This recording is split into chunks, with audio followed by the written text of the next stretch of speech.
Olá, eu sou Guilherme Olival, sou neurologista, neurocientista e hoje eu vou falar para vocês a respeito do que é o estresse, do que é o transtorno de ansiedade generalizada e quando isso é um problema preocupante para a sua saúde.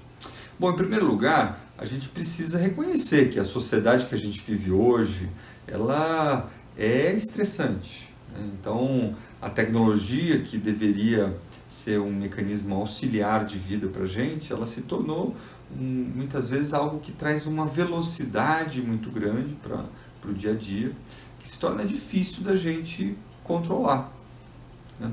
Além disso, as redes sociais, não só as redes sociais, mas o momento de vida que a sociedade está vivendo, ela predispõe muito a comparação com todo mundo. E isso leva a um perfeccionismo generalizado. Isso é o que eu observo, tá? Eu observo que cada vez mais, especialmente os jovens, eles têm uma autocobrança que é algo desumano, é algo irrealizável, tá?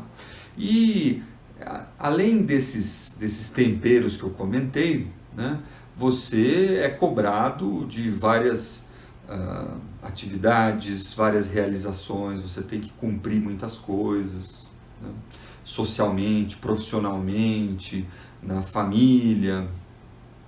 Então, todas essas coisas vão levando você para aumentar esses níveis de estresse, né? Então, em primeiro lugar, eu explicar que o estresse, ele não é algo necessariamente negativo, né? O corpo humano, ele foi desenhado, vamos dizer, para que você lide com o estresse. Se você imaginar o homem, né, nos seus primórdios, ele tinha que ter mecanismos para lidar com ataques, com animais selvagens, com perigos, né?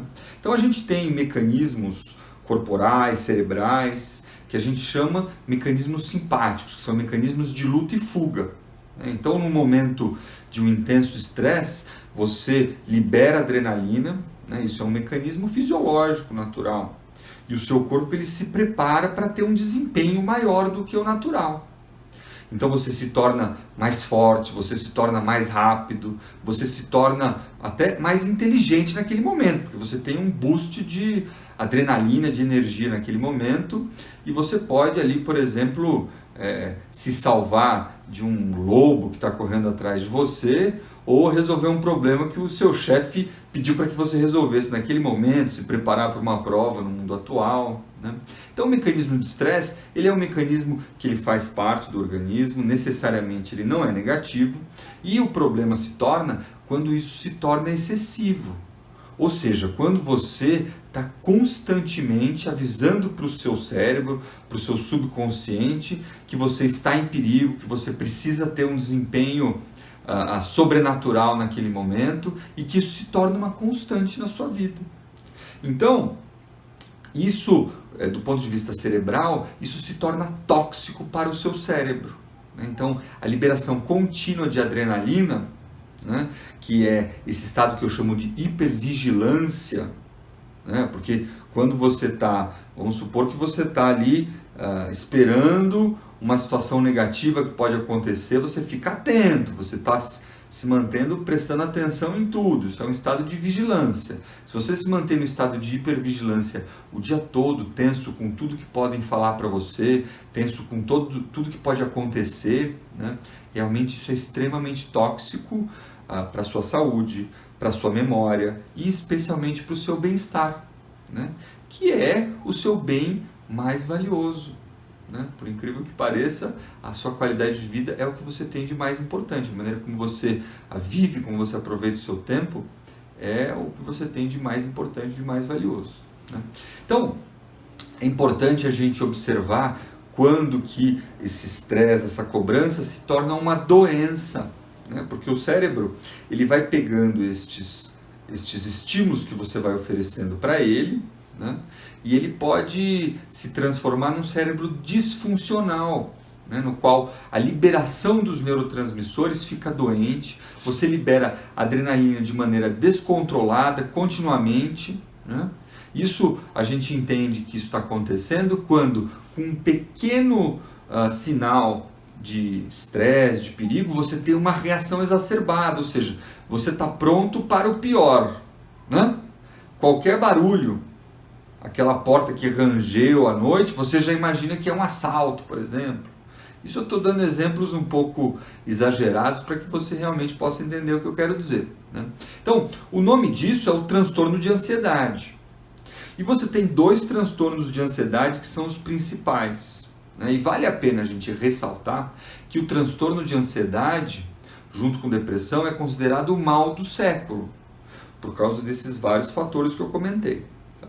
Então, o transtorno do pânico, ele é fácil de identificar, ou ele é mais fácil de identificar, porque a pessoa, no momento que ela tem uma inundação de adrenalina, né? Ela tem uma sensação de que ela vai morrer naquele segundo, ela não consegue respirar, e ela muitas vezes vai até o hospital naquele momento. Então, a pessoa identifica que tem algo errado com ela, ela vai procurar um atendimento médico. Mas o transtorno de ansiedade generalizada, muitas vezes a pessoa considera que ela não é, eu sou ansiosa mesmo, né? E ela vive mal, ela vive com uma doença por muitos anos, tá? Então, eu trouxe para vocês aqui uma escala, que é a escala de ansiedade de Beck, ela chama. É uma escala autoaplicável, é uma escala que eu vou trazer só a título de exemplo, para que realmente você possa se aplicar de uma maneira rapidamente. São algumas perguntas que eu vou fazer e você avalia, né? Ou você passe para alguém que você acredita que precisa disso daqui, tá? Então eu vou ler para você a escala de ansiedade de Beck. E essa escala você deve pontuar se você não tem esses sintomas, se esses sintomas são muito raros, se eles são comuns ou se eles são o tempo todo, né? E se você tem uma pontuação elevada nessa escala, realmente procure um atendimento médico, vá atrás de você ver o que tem de errado com você, tá? Então,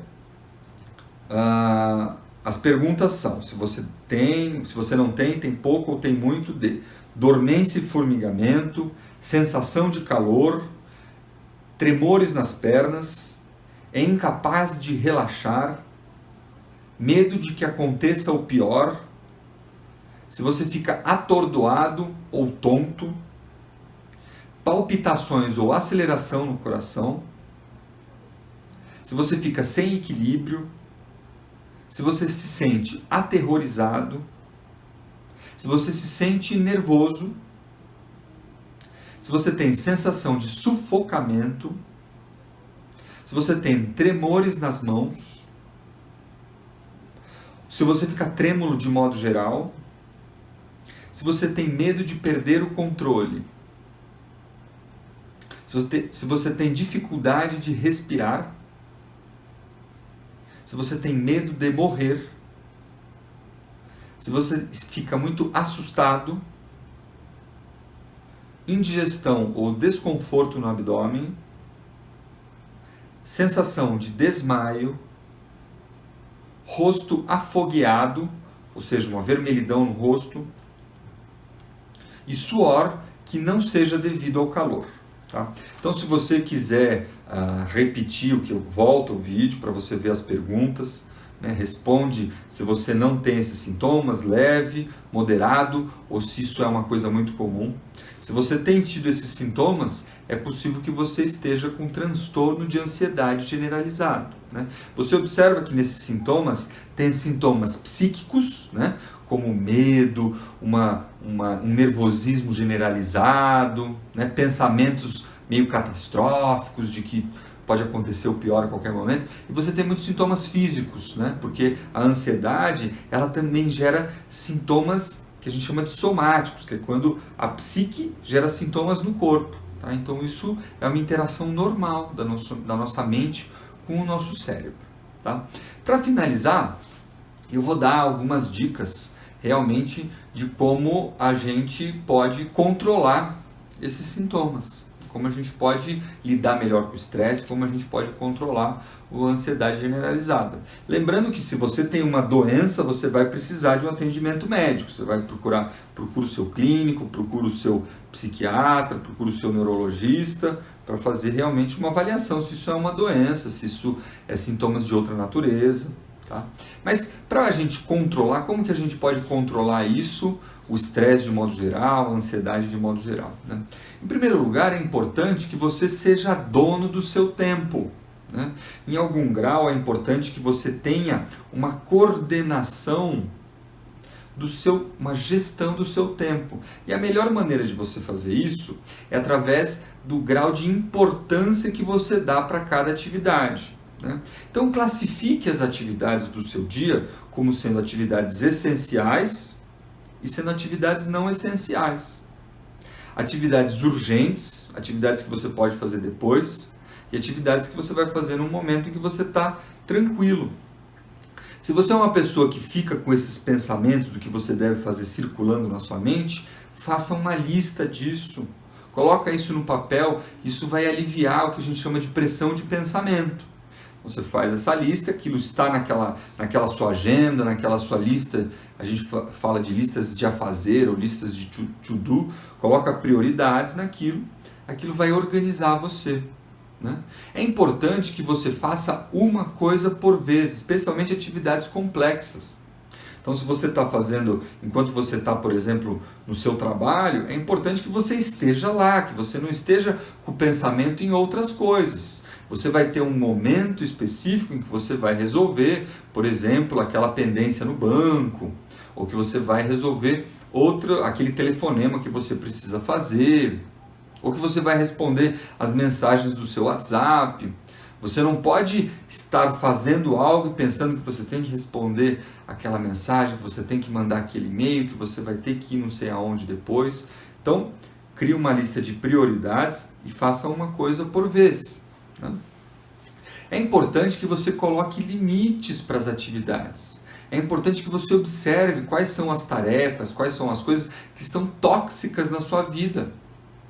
E tente simplificar isso, tente organizar isso.